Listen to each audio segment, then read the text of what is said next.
Good morning, Husker fans, and we are back for another pregame chat. Today, we are going to be previewing Nebraska versus Michigan, the biggest game of Matt Rule's tenure up to this date. As the 21st ranked Wolverines will come into Lincoln Memorial Stadium Saturday afternoon. So we're here to talk about it, to preview, to offer some predictions. Anything else that you want to chat about today? I'm sure hopefully, everybody's excited about this game as I am. I'm fired up. I could barely sleep last night, so ready for kickoff. And so everybody who is going to be joining us here on YouTube, Facebook, hop in the chat. Let us know what you're thinking about this game. And Danny, how are you doing on Saturday morning on game day? It's finally here.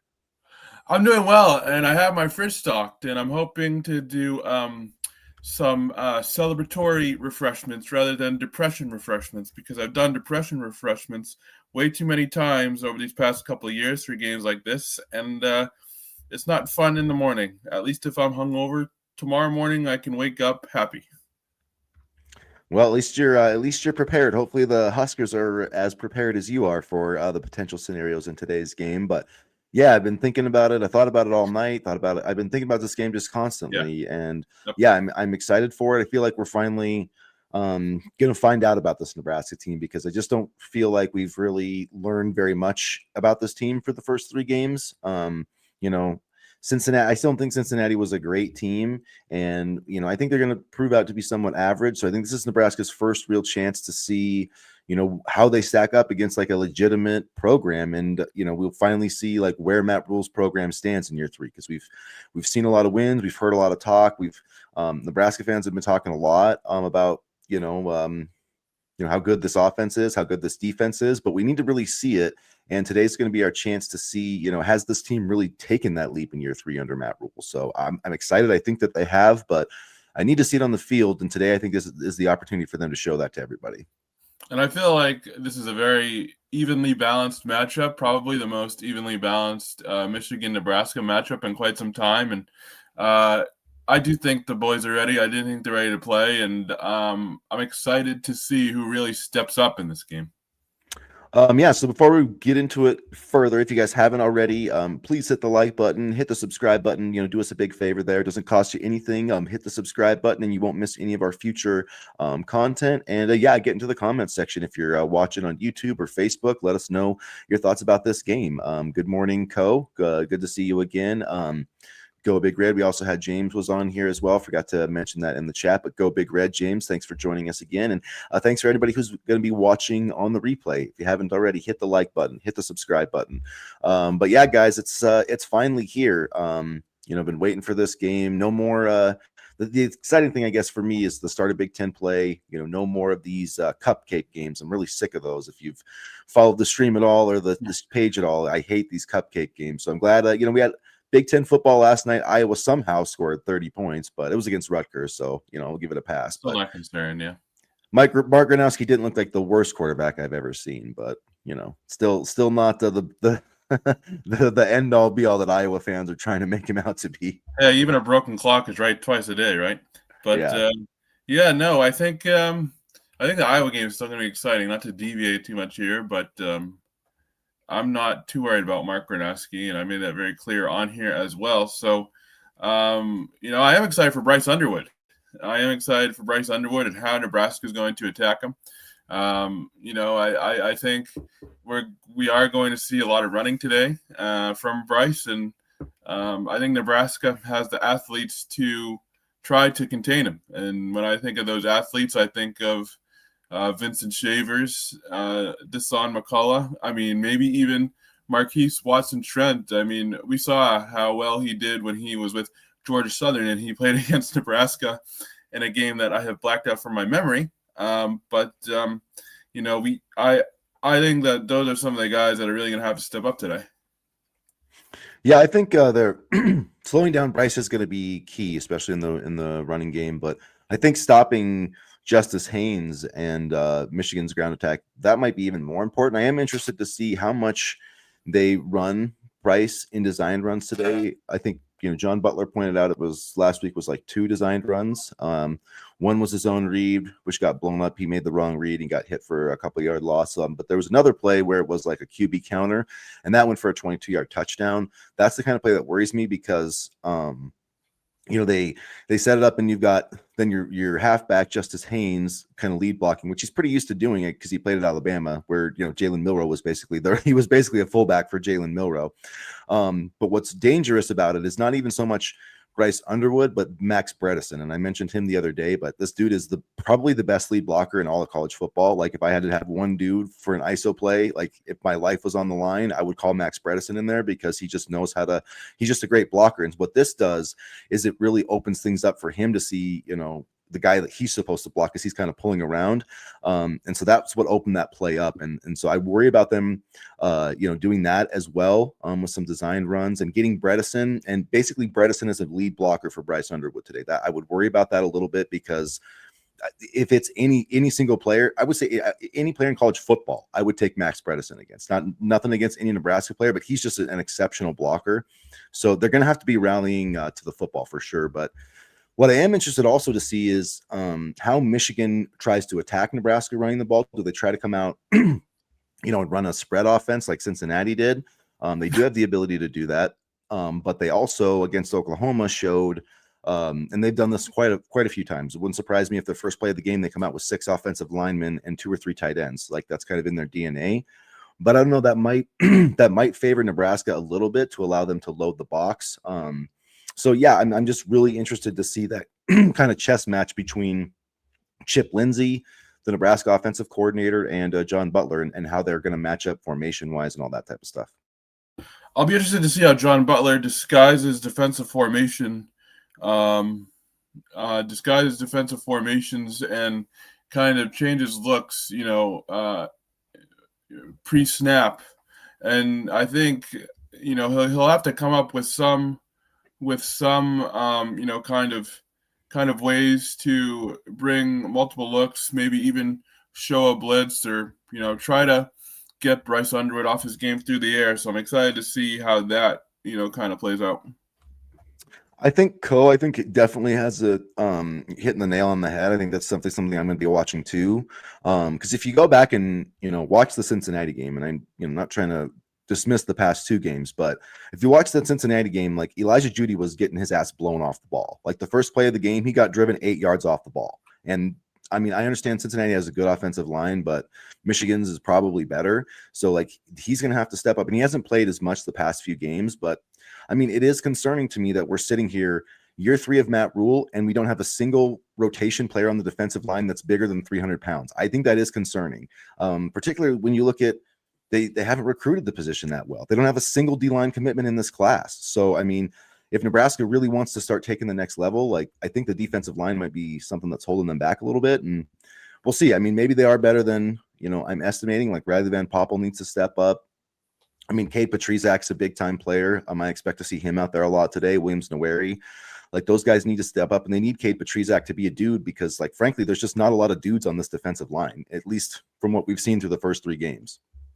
Yeah, and I'm not too worried about the defensive line yet.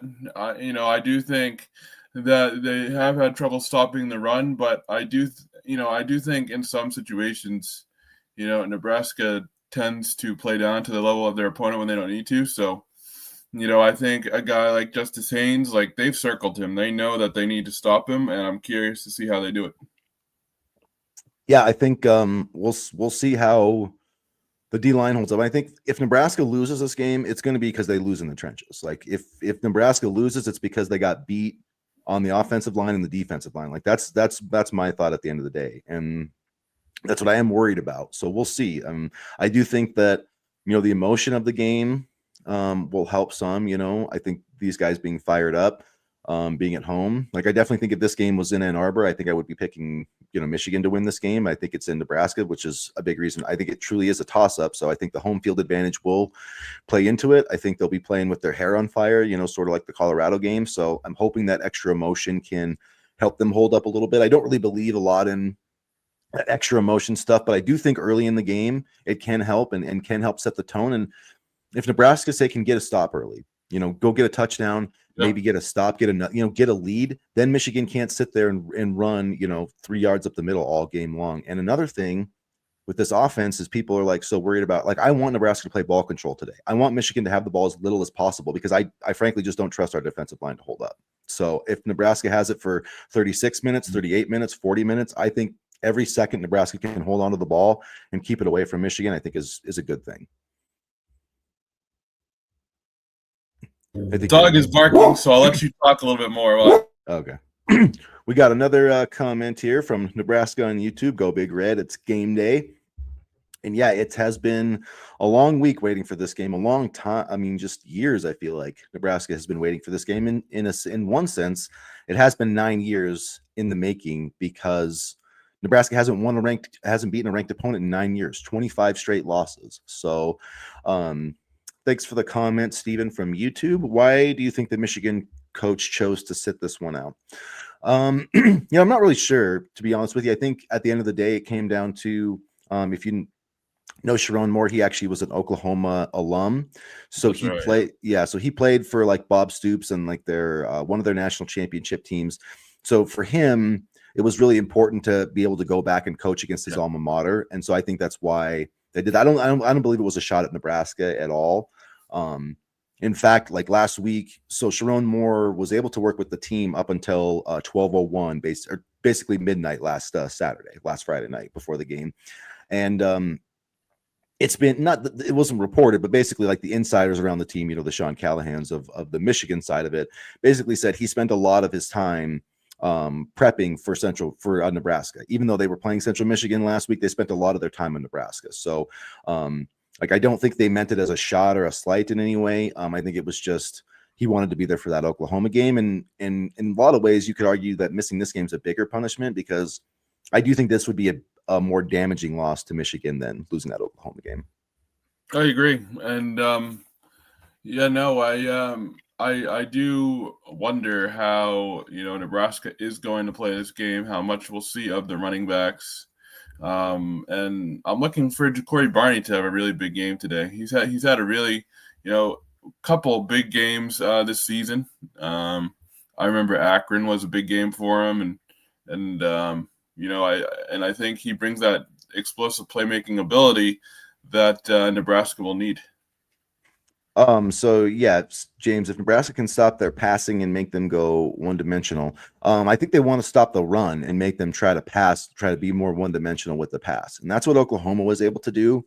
And that's where I think John Butler can get into his bag of tricks and throw some different things and throw some disguises. It might not be as easy with Bryce Underwood because of the defense that he practices against, because in a lot of ways, the Michigan and Nebraska defense, while they're not similar, I mean, they're not the same, but they are very similar in the sense that a big part of what they do is, like look and see in the quarterback, like trying to confuse the quarterback pre-snap, trying to show him something that he's not going to see, show him something and then change it as the snap happens. So that's something I think Bryce Underwood's probably familiar with, but I do think that John Butler can get him, but they have to stop the run like I said the other day, to get him into some of those third down and long situations where, maybe you can call up some zone pressures, some simulated pressures and stuff like that.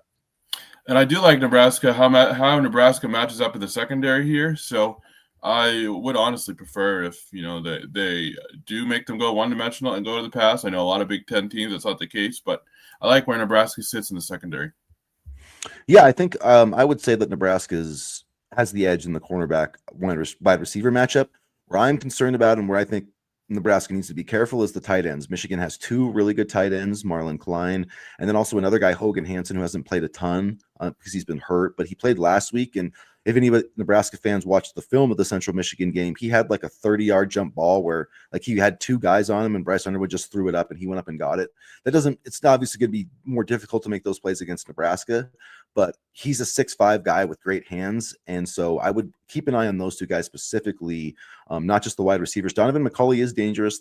He wears number 1. I'm sure Sayre Wright's probably going to be on him today. He's their other big option. They have some other guys, but didn't McCulley play at Indiana? He did. Yep, he did play at Indiana. Yep. He played quarterback for a while, and then 2 years ago he was a receiver, had 644 yards. Last year didn't play too much, but I thought I recognized the name. Yeah, 6'5". He's another 6'5" guy. So they have 3 of their top 5 passing targets, I would say, are 6'5" guys. I mean, 2 of them are tight ends. So, but then they got the other big receiver. They've got a couple slot players. But yeah, I mean, I do think that they'll find some success in the passing game, but to me, it's more about the run. And if Nebraska can hold up in the running game against Michigan, I mean, Justice Haynes can rush for 100 yards. I don't think it's that big of a deal. I think Michigan could rush for 200 yards and still lose this game. What Nebraska can't do is let them run for like 300. They cannot let them just like. And when I say rushing for 200 yards, they can't let Michigan just hold the ball either. Like that time of possession thing, I think is going to be pretty critical in this game. And that is one thing that worries me is like they'll just sit on the ball and run like run the ball 12 times in a row. I mean, we'll see. It is, Sharon Moore's not there. I mean, he's the guy that called 32 straight runs against Penn State. So I don't think we're going to see that type of offense today, but you just don't know what you're going to see from Michigan, honestly. I could see a situation where Michigan runs for 150 and we win 32-29. You know what I mean? Like a bend but don't break type thing. And I'd be fine with that given the nature of this game and how talented Haynes is and how talented Underwood is and how talented this Michigan team is. I'm not expecting, a black shirt defense with 10 points today. I really am not. I mean, I'm just expecting just enough, again, a bend but don't break type of scenario. And I do think statistically that might not look sexy for the Nebraska defense, but, at the end of the day, whoever scores the most points wins, no shit, right? But I'm not expecting anything, crazy defensively, where they shut them down to where they can't do anything. Yeah, it's I don't think so either. I don't think it'll be quite like like the Colorado game last year. Just because this is a more balanced team than Colorado was. But I could see a similar start, though. I could see a really hot start for Nebraska. It wouldn't surprise me if Nebraska gets like a 14-point lead in this game early, just like hair on fire, playing on the road. I mean, Michigan has played at Oklahoma, so I think that probably helps them a little bit. Like this isn't the first time Bryce Underwood's like gone into a crazy environment. So I mean that probably will help them a little bit, but I just feel like that's the path to victory for Nebraska. Jump on them early, get a lead, get them out of their comfort zone, and then make them play a game that you want to play. More of a passing game, not necessarily up tempo, but just more of a high scoring game. I would say would benefit Nebraska. And I've said it all week. I think Dylan Raiola can throw for 300 yards on this defense as long as the offensive line holds up. That's my other main issue. I'm worried about the offensive line and the defensive line. If those two groups can hold up, I think Nebraska's going to win this game. And I would give probably Michigan the advantage in those areas, but I do think Nebraska's offensive line has played pretty well. But like this is a big test for Gunnar Gatula today. How's he going to hold up against Michigan's pass rush? How are those interior guys going to hold up against Michigan's defensive tackles? So we'll see, because they've got a lot of veteran players, but it's a lot of the same guys who played last year. I mean, it's almost outside of Rocco Spindler. It's almost, the same identical line. I mean, swapping out Prohaska for Bryce Benhart. So, have they really been upgraded? We'll find out today, because I don't think we have an answer to that question yet. And they played well over the first two games of the season, first three games, rather. Even against Cincinnati, I thought they held their own. But, I think I'm going to be watching Gatula today because he's played really well over the first three games. And I've been really impressed with what he's been able to do. And I think this is going to be another big test for him. But it isn't even just the first three games of the season. I was impressed with him dating back to last year. So I'm going to watch him today and see if he can continue to play at a high level. And the nice thing is, is if you only have one, I mean, if Gatula, if that's like the guy they have to offer protection to and chip, that's good. They just need one of those two tackles to step up. They need Teddy to play, like he has played pretty well this season, and he's always been a solid pass protector when healthy. So he's going to be good. I'm sure they're going to test him. They're going to have Jayshon Barnum at the edge, Derek Moore. This Michigan team, I mean, if this D-line plays like they did in the bowl game against Alabama, because it's a lot of the same guys, like they haven't played like that this year. So I don't know. We'll see what happens today. Maybe they wake up and, come out of their funk a little bit, but I do think Nebraska can hold their own against this defensive line, which I do think is a really big key in this game, because if Dylan has time, I think he'll shred this defense. I really do. I just don't think that, I don't think Wink Martindale is going to really confuse him that much. And, if you have protection, that's the main thing. Like, if you want to look back at the Ohio State game last year and why, like, Will Howard struggled and stuff, it's like, yeah, I think Wink Martindale had a good defensive game plan, but the biggest issue for Will Howard is he had Mason Graham in his face mask 2 seconds after he snapped the ball almost every play. So it's like, it's very difficult to play quarterback when you're getting rushed. I mean, look at Bryce Underwood against Oklahoma. he looked like dog doo-doo because he had a guy in his face every single play almost. And if that's the case for Dylan Raiola today, guess what? He's not going to be very good.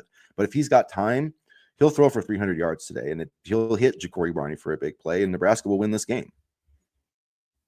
Dane Key is another guy that I'm watching just because he's been playing at a high level so far this season. And, we talked about earlier this week, him and Raiola have established a bit of a rapport. So when you talk about getting Nebraska's playmakers involved, Key is another one of those guys that I am, no pun intended, keying on for Saturday. My X factor in the receiving core too is Isaiah Hunter. Like this guy is one of the best jump ball receivers in college football. He was last season. We saw it in week 1 against Cincinnati. He caught 2 jump balls. Let the guy go make a play. Like this is the game where you need to let your players make a play. And I hope that the coaching staff, I don't want Dylan Raiola to be playing afraid. I don't give a crap if he throws an interception or 2. Like I would rather him, throw the ball downfield and let Isaiah Hunter try to make a play than, be a check down Charlie. And I'm not saying that he is that, but he was a little bit of a check down Charlie in week 1 against Cincinnati, which I understand was the defense and all that. But I just truly hope that they put this game in Raiola's hands and trust his talent and, just let him do what they recruited him to do. Honestly, if he's a check down Charlie and they still win, at the end of the day, I don't care how it looks. If they just show, if they can survive a punch and punch back, that's something I'm going to be looking for, because we saw that in the Cincinnati game. Malcolm Hartzog, for example, he got beat on the previous play before he got the jump ball interception. So Nebraska's going to get punched today. Can they punch back? That's what I want to see. And part of the air raid offense too. People kind of get this, the air raid or that spread system, a lot of it is about just taking what the defense gives you. So if the defense is going to give you a 6-yard pass, you'll take it all day, and it works. I think Cincinnati did, honestly. Yeah, that offense probably would work for this game, and it's not like it matters that much. I don't care if they win 3-0, but I do want them to, try to take some chances when they can, because I feel like these receivers against Michigan secondary, I feel like they can make plays, and not just Key and Hunter and Barney, like you said, Cortez Mills, because the farther you get down this depth chart, Michigan already has some issues, some injury problems. They may be missing Zeke Berry, who's their normal starting cornerback, and if he's out, then you're talking about potentially true freshmen playing today. Jaden Sanders, he was a 4-star true freshman, but he played quite a bit. Shamari Earls, another true freshman. He's a top 100 guy, but still. And there's another Josiah Edmond is a redshirt freshman. So if Zeke Berry's not out there, their next 3 guys are basically freshmen. So it doesn't mean they don't have talent, but if Raiola's got time, there's no reason Nebraska shouldn't be able to tear those guys up. How much do you think we'll see Cortez Mills today? Because I want him out there as much as possible. But when you have Hunter, Barney, Key, it gets kind of crowded. So how much do you think we'll see him today? Because I loved his explosive playmaking ability last week. Yeah, it seems like probably not. I don't know, probably not as much as we'd like, because I feel like Nebraska, they love to live in that 11 personnel with one back, one tight end, Lindermeyer, and so maybe a little bit. I'd like to see him do it, because like I said, I just don't see Michigan having the cornerback depth to stand for it. So I think we will see him. I think we'll see some deep shots to him for sure, but probably not as much as we like. But how you doing? Let's see. And I agree, Vince. Yeah, sorry. Go ahead, Danny. No, Vince. Vince basically sums up my thoughts here. As long as check down Charlie keeps getting first downs and points, it keeps Michigan off the field. Yeah, he can check down for 45 minutes, and as long as we get more points, that's where I'm at. Yeah, no, and I am fine with that. I just I don't want to see him do that for his entire. I feel like they could be a little more aggressive with him, but no, I get your point, and that's no, and I get what you're saying too. I'm just saying, hey, we haven't been able to score against Michigan some years. 2023, it was 56-7, 14, 45-7, 45-7. See, after 40, I just stopped counting. But as long as we got points against Michigan, I'll be happy. So Cornborn Mike, since I haven't been this excited for a game since last year against Colorado, can't wait to see what happens, but no matter what, go Big Red. And then Vince Watson, as we referenced here, thank you for the comment on YouTube. As long as check down Charlie keeps getting first downs and points, keeps Michigan's offense off the field, which is good. I do think time of possession, I think the team that wins time of possession in this game may win the game. So I don't know. We'll see. Will Emmett Johnson survive this game healthy? I hope so. I think Yeah. so. Yeah. Because I think this is a game where I know what I've said about the running backs, but this is a game where I don't want to. Quentin Ives and Mecky Nelson, or I never pronounce his name right, Mackay, whatever. The guy whose last name is Nelson, they can be water boys today because this should be all about Emmett Johnson. Well, Carter is kind of already one right now, unfortunately. So the guy whose last name is Nelson doesn't really narrow it down anymore. Well, I forgot we have two Nelsons, but you know what I mean. In terms of the running back room. I don't know. Hey, if they feel comfortable and if they get first downs again, I'm not like, oh, if this is Michigan, this guy can't play, this guy can't play. If they can get first downs and advance the football, I don't care if Herbie's playing today. I don't care, whoever can get in the end zone and make an impact. If they feel that player or that, guy, is making a positive contribution, especially with eyes in the passing game and things like that, put him in. Because it's, there's too many things. Oh, you start running back, start him or whatever. If they can make an impact play, put him in. Unload all the chips for this game. I mean, I know I agree with what you're saying. I just think, we're talking about unloading. Like, I just want Emmett Johnson to have every carry. I really do. I mean, maybe Quentin Ives, like if Emmett can't do it, but I just think for a lot of the reasons that you said, man, like let's put our best bullets in the chamber in this one. I do think that Ives will get some playing time because they trust him, I think, in the passing game, but we'll see. I do think Emmett will survive this game, and hey, we got a bye week next week, so he'll be all right. James, the winner could be who has the ball last in a close game. I like Nebraska special teams. Special teams is what I believe will be the difference in this game. And I think it's going to favor Nebraska for the first time in a long time. It's one thing that has not been talked about a lot this week in terms of storylines, but Michigan has struggled with special teams. They've fumbled away at kickoff. They've muffed multiple punts. They've lost a punt. Their kicker, who was a preseason All-American, he missed one field goal last year. He's already missed two this year. He missed a 30-yarder against Oklahoma and like a 47-yarder. Their punter is not great. Hudson Hollenbeck, he's averaging 41.9 on 10 punts, which is not great. And he only has two inside the 20, 2 punts down to inside the 20. So I feel like field position and flipping field position is going to be an advantage for Nebraska with Archie Wilson. I think he will get some punts in today, and I think he will flip the field. And the thing is Michigan's punt returner, Samaj Morgan, is not confident catching the ball, especially on like bouncing punts and things like that. So I think the Australian rules punt, or not rules, but the Australian style punting, the rugby style punting, that rolling kind of thing, I don't think he's going to handle that very well. So I think we know all about that, don't we? Yes, we did. Yeah, but I think you're going to see some of those punts. Nebraska's going to get maybe 50, 60 yards, and Michigan's going to get maybe 30, 40 net punting. So I think you're going to see a bit of a difference, like the Iowa difference that they always have. And I wouldn't be surprised at all if Ja'Cory Barney ripped off a 20, 30-yard run. So whether it's a turnover, I do have Nebraska winning on a late field goal. So I do agree with you there, James. No. But I think when we look back at it, I can't do it. I feel like I want them to no more late field goals, please. So yeah, that's what I think. Special teams will make the difference here. We talked a lot about Raiola, Barney, Key, Hunter, and Johnson. But I'm hoping to see more surprise weapons for this one. I agree. I'm guessing Mims. You mean Mills? At this point, just put in some stuff you haven't seen yet, or put whoever's out on the field that can make a damn play. Because too many times we've had people on the field who can't make a damn play, and now we have the weapons to do that. And just unload the toolbox, unload the treasure chest, so to speak. He says Harburg, etc. Joshua Tryon. A lot. Black shirts will be if we win or lose. Bottom line. I don't disagree with that.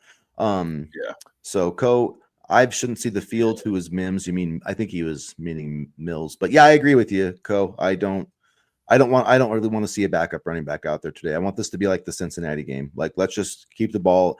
I think Emmett Johnson's clearly one of our best.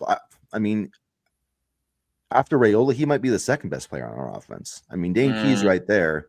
It's either Dane Key or Emmett Johnson, in my opinion. So, I mean, and like it would suck to lose Dane Key, but if they lost Dane Key, I think they'd be fine. Like, honestly, I really do. But if they lost Emmett Johnson, it'd be up the creek without a paddle, which I mean, I guess could be a case for giving other guys carries. But I mean, like, I think the carry thing and too many carries is more like a lot. Like, you can't give Emmett Johnson the ball 25, 30 times every single week.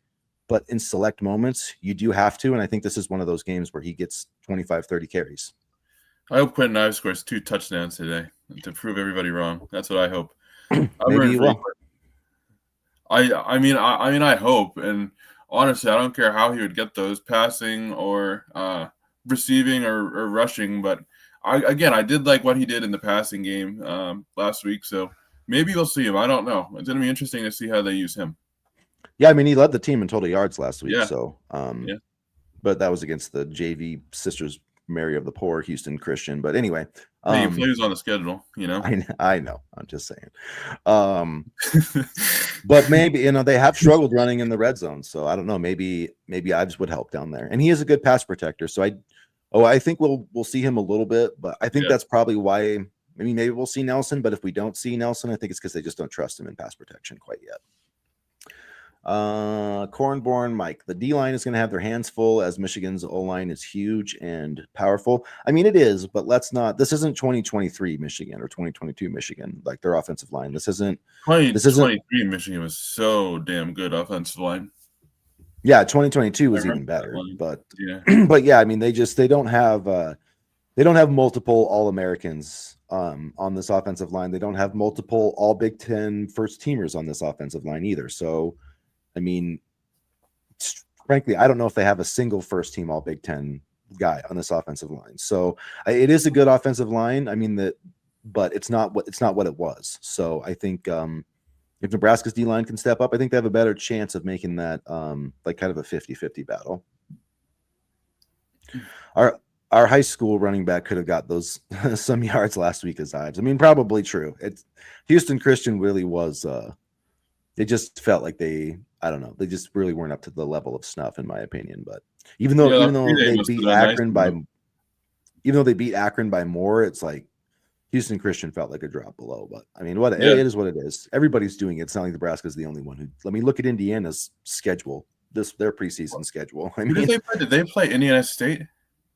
Indiana State and some other. I mean, 3 teams they beat like 70-0. So, it is what it is. The only reason I know about Indiana State is because of Larry Bird, who's very popular around here. That's the only connection that I had to Indiana State. But I was shocked that they even had a football team.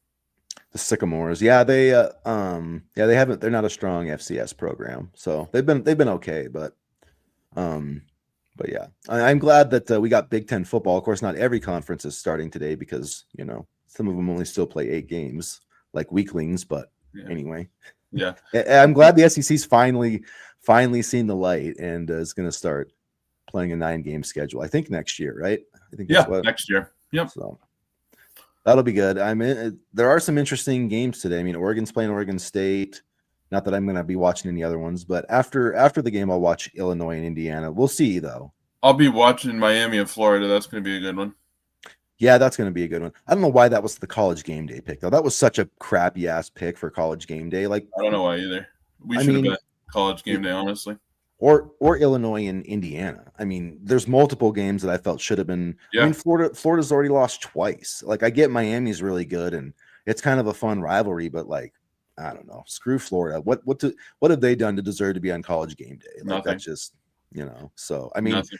I feel like there's even other games. Texas Tech, Utah would have been a better game than hell. Even Auburn, Oklahoma. I feel like any of these. I feel like ESPN went with like the 6th most important game of the week. So that was kind of weird, but I don't know. Yeah. I mean, I did think it was a weird pick, but maybe we'll get a College Game Day this year.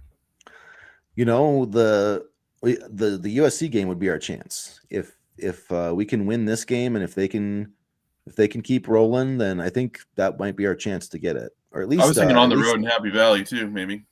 Well, yeah, that probably could happen too. With my pal starting for the Nittany Lions. And, you can have your shirt, your Drew Aller fan club T-shirt. or just a Drew Aller cat. T-shirt that I make on my own. I sell thousands of copies before the game. That would be Drew Eller Yeah, sucks. put in the comments if you're watching on replay. If you're watching in the replay, put in the comments. If I made a Drew Aller sucks T-shirt, would you buy it? And it would be red and white. Wear it to the Penn State game. Maybe you could get all the Nebraska fans to wear a Drew Eller sucks T-shirt. Maybe you could get on College Game Day, Danny. Like make such a big deal about it from between now and then. I'd be exactly what they're looking for. A kid in a wheelchair wearing a Drew Aller sucks T-shirt. Like that's all the media hits that I need to cover right there. That's a great media story. Hell yeah. Let's do it. Get on it, man. We got to make these shirts. And then Drew Aller torches us. No, that would be. People will be like, "Oh, look at the nice little handicapped kid wearing, supporting Nebraska." I take off my Nebraska sweatshirt, Drew Aller sucks T-shirt, right on College Game Day. Boom, that'd be awesome. And then you got a bunch of people there's a bunch of people behind just reviewing them too. Oh, that would be great. But USC might be, because let's see, they got their next 4 games. Well, actually, no, they'll probably lose one. They played Michigan State, at Illinois, then Michigan, then at Notre Dame, and then at Nebraska. So they'll probably have some losses before they play us. Honestly, that Michigan State game might be tough. I mean, they're not great, but they play tough. I was impressed with their effort against Boston College this year. Michigan State. Yeah, and Michigan State's our next game, so in 2 weeks, I believe. Haven't. Yeah, so. They're tough. I mean, they're not something to sleep on. No, I mean they've got Chili's. The quarterback is pretty talented, so he definitely is another one that likes to run quite a bit. I love Chili's, both the quarterback and the restaurant. Probably the restaurant a little bit more because I don't want the quarterback to torch us. But no, he's good. I like Chili's. I'm more of an Applebee's guy. Ooh, I might go to Applebee's tonight. Actually, they got the 2 for $20. Sorry, everybody, but this is where we're going. They got the 2 for $20, and so I might get the 2 for $20 tonight, and we'll see. But I do like Applebee's. Feeling good in the neighborhood. I love Applebee's so much. I could probably be a free spokesman for Applebee's. Yeah. And hey, we can get them to sponsor the show. Applebee's, if you're watching this, which I know everybody in the Applebee's corporate offices are, please sponsor us, and we will gladly support your business and order your food and eat your food. So yeah, here we are, guys. So we're hanging out for about 15-20 more minutes. If you guys have any other questions in the chat, looking ahead to Michigan now. It's 7:30 Central Time, so we got 7 hours. We're less than 7 hours away from kickoff. Too long. Yeah, we'll get ready to watch College Game Day, I guess, and then kick off, and then before we know it, it'll be our time for our game. So but yeah, I'm excited for this one. Yeah, so like we said in the open, we've been waiting for this one for so long. We've been waiting for this one since the schedule came out. And I guess since we have 15 more minutes, the Big Ten basketball schedule came out. I mean, we can talk about that. I know it's football, but I thought it was kind of cool just to see, basketball season's coming. I'll try to pull up the schedule right now, but from what I saw initially, we got a tough opening slate of games for Fred Hoiberg and company. Yeah, I know we get to play Iowa twice, so that'll be fun. So Laura Bradley, thanks for the comment from YouTube. I hope we do to Michigan what we did to Colorado last year, and I think there's a chance that happens. Maybe not like the same score, at the end, but I think we could start in a similar fashion. I think we get off to a really strong start. If I was Nebraska and I win the toss and Nebraska wins the toss, I would take the ball 100%. Take the ball, go get the lead, set the tone.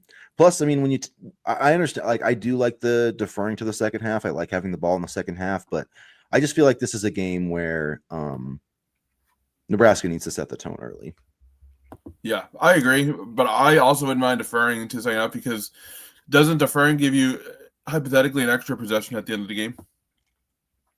I mean, not really. They technically say that the team that takes the ball first, tends to get more possessions. It doesn't always work out that way. But that's why most NFL teams take the ball if they win the toss, because theoretically, I mean, you could have weird situations where you have a double possession at the end of the half, but I think most of the time, if you take the ball, you theoretically should get more possessions, but I don't know. There is something to be said for having the ball to start the second half. Either, like if you're up by 3, you can kind of push your lead to two scores, or if you're down. But I just feel like you could start fast too, but I don't know. I like taking the ball. Oh, let's see. Sorry, Ko, kind of skipped over your question. On top of that, Laura, how many false starts by Michigan today? How many do you think, Danny? 2 or 3. I think they're very disciplined. I'm more worried about the false starts for us, to be perfectly honest with you. But hey, if you guys get loud enough, I'm predicting a couple. I'm predicting a couple today. I don't think it's out of the question. I mean, Cincinnati definitely had some issues at Arrowhead. They probably weren't used to, playing in that type of environment. Arrowhead was loud. Arrowhead was really loud. Good on you guys for going out there and making it loud. I'd love to see another game at Arrowhead at some point. Michigan's, their tackles are a little more veteran, but they do have a guy who's only started like 4 games on the right side, so maybe he would fall start. I'd say 1 or 2. I'd say 1 or 2 times they'll get him. I do think that the crowd will make an impact in this game. New T-shirt idea: you two watching a Husker game while stuffing your faces with Applebee's on wing night. I'm all right with it. I could do it. I could suck it up and do that probably. I could definitely. And then they have the lava cake. The lava cake for dessert. That would be nice. I do love their wings. I have to say that I think that Applebee's wings are better than Buffalo. Yeah, I think they're better than the Buffalo Wild Wings. Ooh. I'm just gonna throw that out there. Yeah, I gotta say, I had Buffalo Wild Wings once. It was good. It wasn't just anything to write home about. My opinion. I don't know what your thoughts were, but no, that's pretty much my thoughts. Yeah, nothing. I mean, good. Like I would eat it again, but yeah, it's just I don't know, man. When I go to Applebee's, at least the one where I live, I had one of the best steaks I've ever had in a long time. They always hit, man. They're on the hits list every week. It's strange that many Iowa fans are picking Nebraska over Michigan. I haven't really seen that, James. So I don't know. Most of the Iowa fans blocked, to be honest with you. Yeah, I try not to pay attention. I know it seems like a lot of Big Ten fans really are still anti-Michigan. So I don't know if it's that part of it. They just want to see Michigan lose, but I don't know. So I was looking at the schedule here for basketball, and we open up Wisconsin. We go at Illinois. Then we have to start the new year home at Michigan State, at Ohio State, at Indiana, and then Oregon at home. That takes us into January. So that is a tough start to the year. Yeah, it's a tough schedule. Either one, at least we'll be in the Big Ten tournament this year, no matter what, since it's now going to have. So what do you think about that? I don't like that. I don't really like it either, but I don't know. It's just dumb. Go to 12. Gonna have 18, all 18 teams made the tournament. Yeah, that's gonna be a weird. What's this tournament gonna take? 2 months?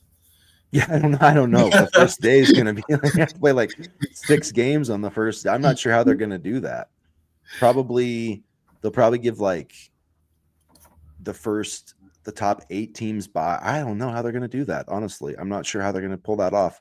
Maybe the top 6 teams get buys. That's probably how the top 6 will get buys, and then the double bye, and then then 7 through 11 will have to play in the second round, and the 6 teams that win the first games will have to play. You know what I mean? I don't know. Maybe UCLA will get relegated to the Mountain West, and then we'll have 17 next year. And maybe. Yeah, they're good in basketball, so I don't know. They are going to they do add a lot for basketball. The West Coast teams, they add a lot for football too, but I feel like for basketball it's a little more exciting because even USC is pretty good. Yeah, they were a pretty solid team last year. They got Musselman, and he likes to recruit out of the portal, so I think they'll have a chance to be good. But yeah, UCLA football is a disaster right now. We'll see. It seems like our boy Tony White's angling for that job pretty hard, so I don't know. We'll see about that. Well, that's good because he's not doing well at Florida State. Well, he did okay against Alabama, but no, they'll want him gone.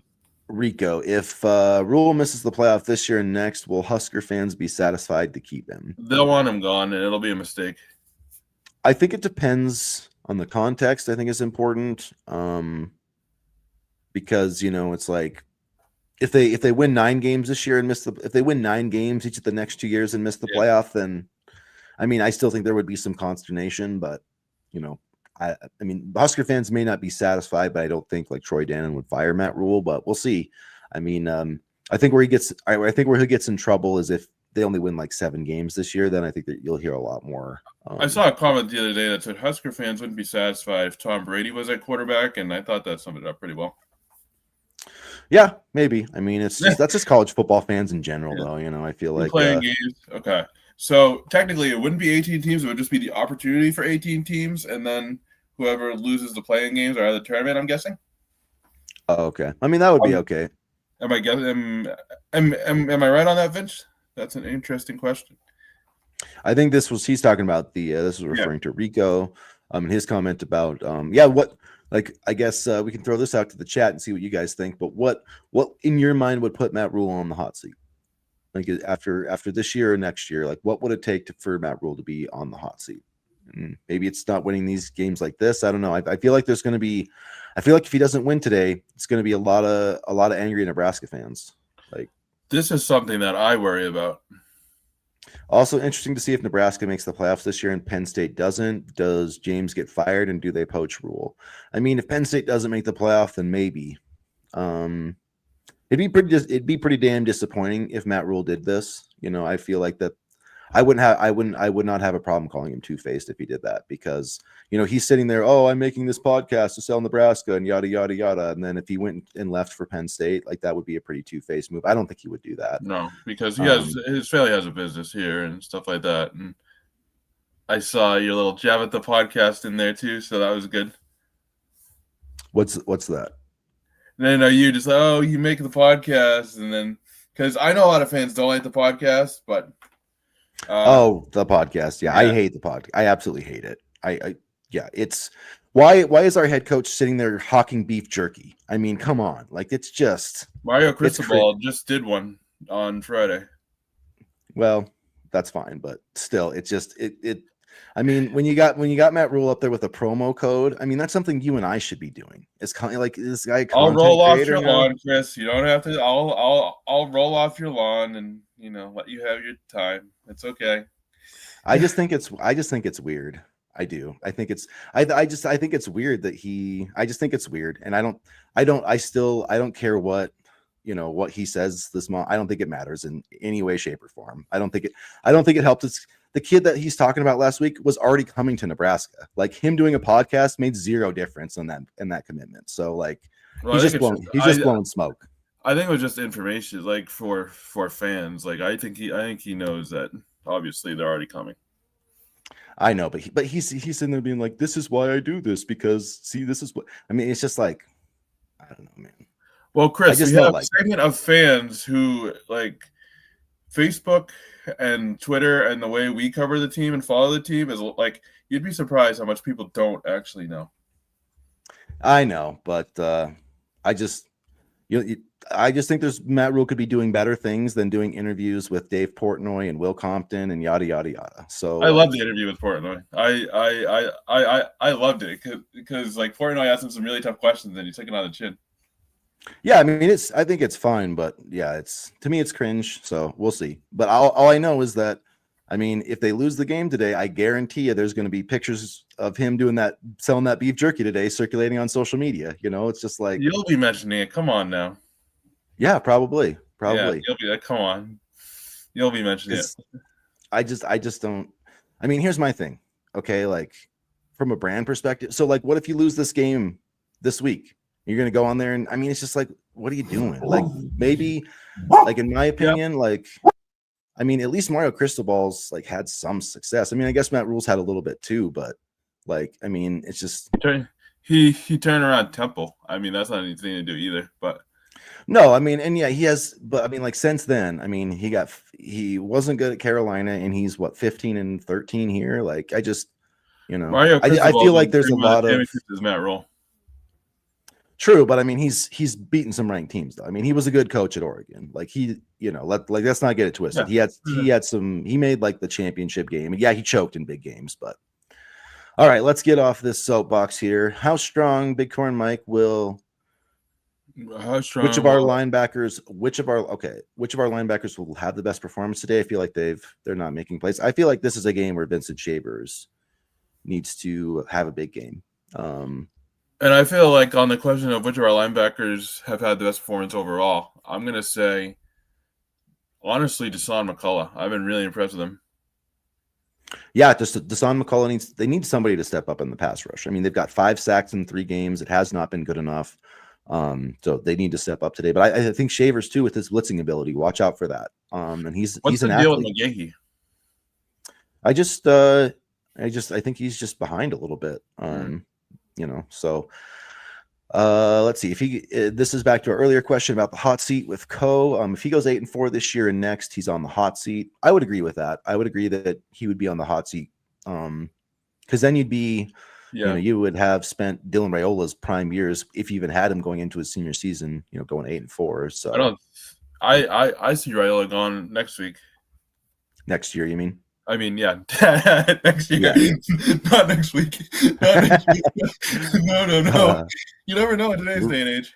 Rule not gonna be on the hot seat as long as he gets 8 wins a year. This is a good point too. In my opinion, profit sharing is going to make schools less likely to want large buyouts. I mean, I think that too. Plus, also, I mean, has Nebraska not learned a lesson from firing Frank Solich and Bo Pelini after successful seasons? I mean, we've still been, like, let's just and even from, I mean, how many Michigan fans wanted Jim Harbaugh fired? And I mean, or how many Ohio State fans wanted Ryan Day fired? Like, tons.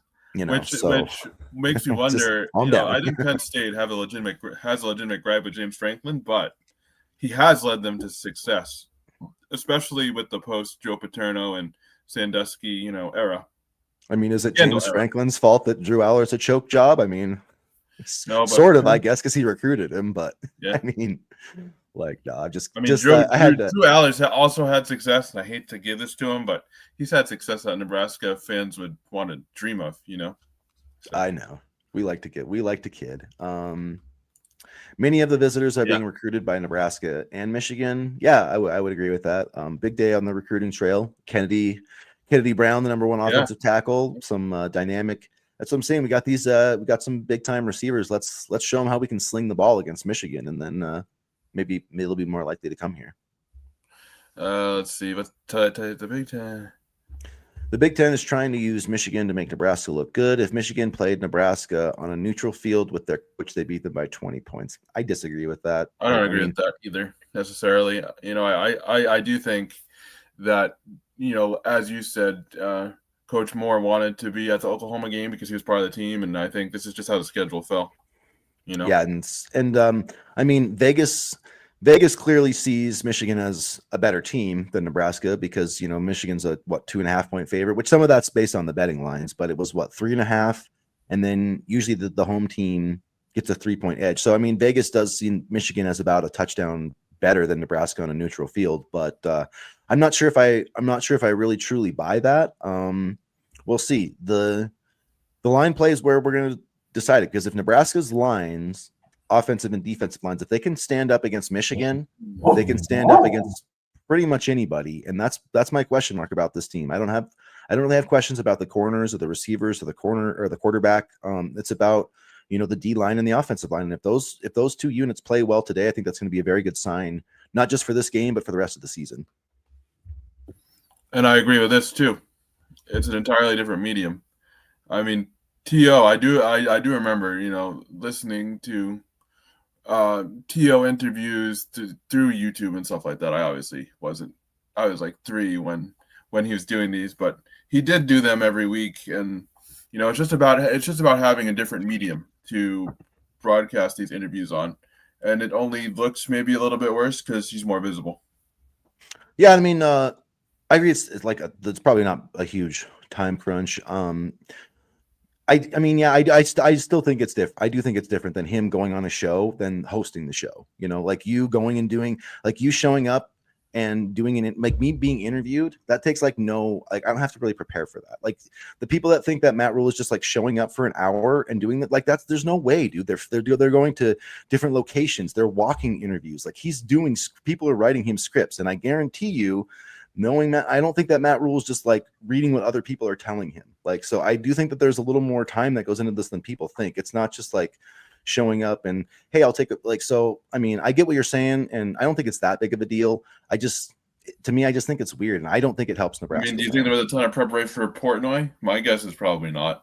I mean, probably not, but like, I mean, yeah, I don't know. It's just, I mean, so who's sitting there thinking, lining up, like, is Matt Rule planning out who's going to be interviewed every week? I mean, No, I bet he he is. has people for that. No way. I bet, I guarantee. You don't think he has final say over that type of He stuff? I has mean, final say, but he's not going to get the interview, contacting Portnoy's people. but he's thinking about all these other things. He It's should probably be like, thinking about how my run defense is going to stop Nebraska, or how my run defense is going to stop Michigan. That's Do you my want thought. Dave Portnoy on your show? Yeah, let's get Dave Portnoy on it. Okay, our people will set it up. That's probably what he does. Yeah, I mean, I still feel like it's more than that, though. I just feel like it's more involved in that. It's not like what we have to do. I mean, we have to do a lot of. I feel like it's way more. Look at their production, man. It's way more. Way Yeah, more. I put barely any effort into this at all, and I put barely, and it's still a few hours a week. So I mean, I just, like, it's probably not that big a deal, but I don't think that it's the only person it's helping. Have him do things for him. We're not, so we have to do. I know, but the only person it's helping, honestly, it's Matt Rule. Like, it's going to set him up better for it. Doesn't do anything to help Nebraska football in any way, shape, or form, and I'll never believe that it does. I don't think the Big Ten is doing that. National media is going with the narrative that this should be Nebraska's breakthrough game because this is not the best Michigan team they've put together. I mean, I don't think it's about Michigan. I think this would be the narrative if it was Illinois ranked. I think the first ranked opponent that Nebraska faced this year. We've lost 25 straight. So I'm not really sure what people are talking about with this narrative. I think it was the same narrative going into Illinois last year. I think Michigan's just a little bit of a bigger brand is all. From a Michigan point of view, we expected to win, talking playoffs and proclaiming 300 yards passing and a 14-0 start is wild. Okay. So you're saying, yeah, okay, I think I see what you're saying. Do you think Nebraska getting off to a 14-0 start would be wild? I mean, potentially, we'll see. I mean, Michigan, their offensive line needs to play better. I mean, I know that everybody is just assuming that they're going to come in here and bowl over Nebraska, but you know what? I thought Michigan was going to do that to Oklahoma, not dominate them, but I thought that they would. And it's clear that Michigan thought the same thing. Like, as much as there's this talk of like, oh, Sharon Moore wanted to take the air out of the ball. No, Sharon Moore and Michigan thought that they could go in there and physically handle Oklahoma, and they could not do it. That's what happened. And so I think they haven't proven we want to talk about Nebraska, who's Michigan played outside of Oklahoma, New Mexico and Central Michigan. So I understand what you're saying, and I think there's a chance that Michigan does run over Nebraska, but let's not act like it's a guarantee because those guys have not proven it. There's not a single all Big Ten selection on that offensive line right now. So those guys have a hell of a lot to prove. I mean, yeah, I do. I mean, when you have that big platform, I do think people listen to his interviews and stuff like that. I mean, we just listen to it maybe a little bit more because we consume, everything that all the players and stuff have to say. But people do probably listen outside of Nebraska for sure. I mean, I don't know. I don't know if they do or not. I mean, to be honest, I don't know. I just think I think it would have been better had he launched it in the offseason. If you have a successful, win 9 games this year, but it's just going to be what if they lose this game and then they're sitting there in November, sitting there, it's 6-4 or something. That podcast is going to be a little bit of a rough scene. So, that's all I'm saying. I just think there's no reason he needed to roll it out week 1 of this season. There was zero reason to do that. I just think that the timing of it and everything else, when you haven't it'd be one thing if he came in here and had back-to-back 10-win seasons. People are like, oh, he's the CEO and he's trusting his coordinators to do all this and that. Well, he hasn't done anything. He hasn't proven anything. So to sit here and say oh, he's the CEO, he's doing well, cool. What that approach, he did that last year and that hasn't gotten them anything. So it's he's taken this approach and I just feel like people are giving him all this credit. It's he hasn't done anything. He got the program to a bowl win that hadn't made a bowl game in 7 seasons? Yeah, but I mean, that's you realize how hard that is to do, especially with where the program was before he came here.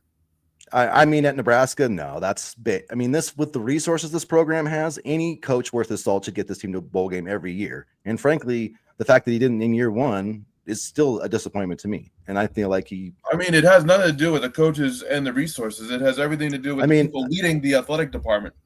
I said this before. If Jim Harbaugh came in here and the same exact situation, Nebraska goes to a bowl game in 2022 and they win more games in 2023. Like Matt Rule is a good coach, but he has not proven to be like, an elite coach yet. And so that's why I think that's part of why this podcast rubs me the wrong way. But I mean, whatever. I know I'm in the majority or the minority of it. And like, honestly, it doesn't matter. Just win. But I don't know. That's my thought about it. I would rather the coach just focus on football, to be honest.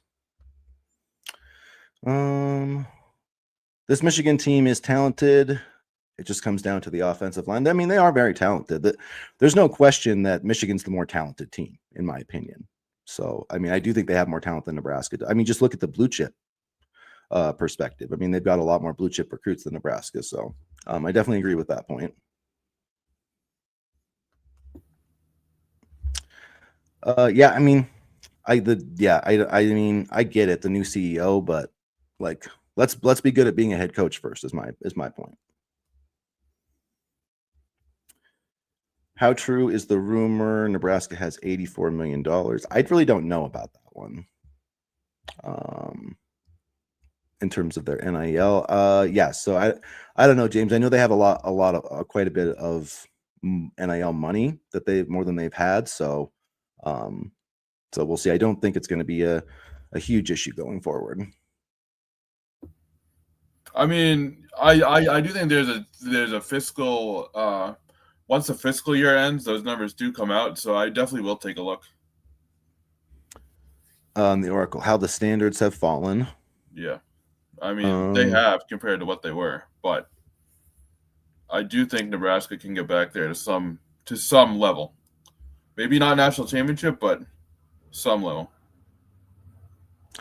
So Les Austin, New Mexico and Houston and Central Michigan are better than Akron and Houston Baptist Church. I mean, maybe. I mean, I think New Mexico probably out of all those three teams, New Mexico, I mean, they beat UCLA, which, I mean, I don't know if that's saying a lot. But yeah, no, you can. Yeah, absolutely. Nobody. I think that's what the whole point is. None of us know how this game's going to go. Like, I could see Michigan winning this game 34-20. I could see Nebraska winning this game. I'm picked Nebraska to win this game, but definitely it gives me a lot of uneasiness. And the reason why I've been uneasy about it all week is because, usually the team that has the stronger offensive line and defensive line usually wins. So, I mean, I think Nebraska needs to outperform expectations on those levels. And I think that Dylan Raiola needs to be special today. Otherwise, Michigan's probably going to win this game. I'm going to go under. Top 5? Yeah, I'm going to go. I think it all hinges. I think a lot of it hinges on that 2027 class. I can see maybe 5 years from now, Nebraska potentially getting into that conversation. I don't know. It's a good question. What do you think? Yeah, top 5. Just trying to think. I feel like they could get into the top 10 this year and next year. Top 5. I mean, it's just so hard because they could get there. It just depends. Sometimes it's on your schedule and early season rankings and things like that. Yeah. I'll say under though. I'd say within the next 5 years they could get there. Not saying that they'll stay there, but for a week maybe. I mean, UCF was in the top 5 like in 2007 for a year or for a couple weeks. So I mean, crazier things have happened. Number 2 for a couple weeks in 2007. So crazier things have happened. So, all right, you guys, it went a little farther than I meant to, but so let's get our final predictions going in chat before we wrap up here today. If you want, you don't have to throw your prediction in there, but if you missed our chat the other day, I got Nebraska winning this game 30-27 in the shootout. I think Nebraska will get the lead early. I think Michigan will come back. I think it'll be a close game. I think there will be some special teams gaffe on Michigan's part, a missed field goal, maybe giving up a big return, and I think Nebraska will hit a game winner. And I think I said something like Nebraska 27-24. I think I said something like that. So, yep. I don't think it's going to be a blowout on either side. I think it's going to be a close game, but who knows? With our luck with predictions, it'll be Nebraska 59-56, and next thing you know, we'll be talking about an offensive explosion. Maybe, like I said, I have a feeling that we're going to look back at this game as a game with 2 first-round picks starting at quarterback. So I definitely think that Bryce Underwood in a few years is going to be the number 1 overall pick. I do think that Dylan Raiola, excuse me, I think is going to be maybe not number 1 overall, but I think he's going to be in the top 10. Like, if he keeps playing the way he has been the last few weeks. So this is no, I don't think that's crazy to say at all. Yeah. Today's going to be his introductory letter to NFL GMs about why he should be a first-round pick in the 2027 NFL draft. Okay. So I like that. I mean, if you want to stick around until the 2028 NFL draft, I'm totally cool with that, but I love that it's on CBS, brings back the old days, It feels like an old-time game. And if Michigan give up 30 points, someone will get fired. I don't see that. You only scored 20. I mean, Oklahoma easily could have scored 30 if they didn't, have multiple. John Mateer had a wide open touchdown that he overthrew as a pick. Like, that would have been a touchdown. And they also had multiple drops on third downs. They muffed a punt. So, I mean, Oklahoma easily could have scored 30 points in that game. But we'll see. I mean, we'll see. Wink Martindale's not getting fired, though, if they give up 30 points today. Yeah. Like, I don't know what you're talking about. And neither would John Butler, just for the record. Not that anybody's no. John Butler said. No. We'll see. I mean, yeah, I feel you. I mean, we'll see. I do think I just think it's going to be more of a wide open game. Big plays on both sides, and I think the defenses will get a little bit. I feel like it's going to be like the 2021 Nebraska Michigan game, and that was what 30-27, 30. That was 32-29, and sometimes games and both teams. That was with Cade McNamara and Adrian Martinez playing quarterback. I think we've got a little better quarterbacks playing tonight. Although I do feel bad for Cade. His career never post Michigan, Iowa never did him any favors. I don't feel bad for him because 1, he played at Iowa, and 2, he talked a lot of crap about Michigan on the way out the door. So I don't feel bad for him. 31-0. I like that. That would be a hefty statement. If Nebraska wins that, they'll be in the top 15 on Monday or Sunday, I guess. You think that would be top 15 worthy? I agree. If they beat Michigan 31-0, this team will soar up the rankings, because I think people do think Nebraska is good. They just want an excuse. Like, and I think a lot of people, pollsters and stuff, like